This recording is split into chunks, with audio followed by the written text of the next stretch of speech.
প্রিয় ভাই বোনেরা, এই দেশের জনসংখ্যা প্রায় 20 কোটি। এই 20 কোটির মধ্যে অন্তত 10 কোটি জনসংখ্যা হচ্ছে এই দেশের নারী সমাজ। অর্থাৎ জনসংখ্যার অর্ধেক হচ্ছে এই দেশের নারী সমাজ।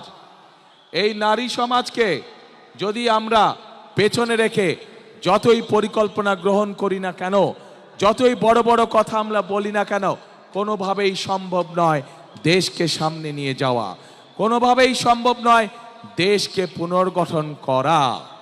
প্রিয় ভাই বোনেরা, সেজন্যই দেশনেত্রী খালেদা জিয়া যখন দেশ পরিচালনার দায়িত্বে ছিলেন, উনি মেয়েদের শিক্ষা ব্যবস্থা ক্লাস স্কুল থেকে শুরু করে ইন্টারমিডিয়েট পর্যন্ত বিনামূল্যে শিক্ষার ব্যবস্থা করেছিলেন, যাতে করে এই বিশাল জনশক্তি, যাতে করে এই বিশাল জনগোষ্ঠী অর্থাৎ নারী সমাজ শিক্ষার আলোয় আলোকিত হয় এবং তারা যাতে নিজেদের পায়ে দাঁড়াতে পারে।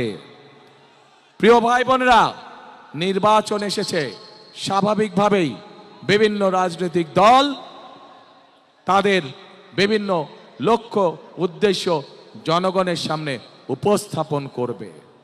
কিন্তু আমরা দেখছি একটি রাজনৈতিক দল, এই যে বাংলাদেশের অর্ধেক গোষ্ঠী নারী গোষ্ঠী, যে তাদের সম্পর্কে আমরা দেখেছি কিভাবে তাদেরকে ঘরের মধ্যে আটকিয়ে রাখতে চায়, সেই কথা তারা বলেছে।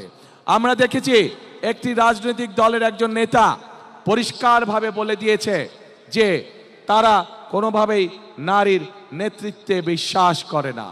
আমরা দেখেছি একটি রাজনৈতিক দলের নেতা পরিষ্কারভাবে দুদিন আগে বলেছে যে যে সকল মহিলা, যে সকল মা বোনেরা কর্মসংস্থানের উদ্দেশ্যে কর্মসংস্থানের জন্য যান, তাদেরকে, প্রিয় ভাই বোনেরা, আপনাদের সামনে আমার বলতে রীতিমতন লজ্জা হচ্ছে, এমন একটি শব্দ সে আমাদের সব মা বোনদের জন্য ব্যবহার করেছে যা এই দেশের জন্য একটি কলঙ্ক স্বরূপ।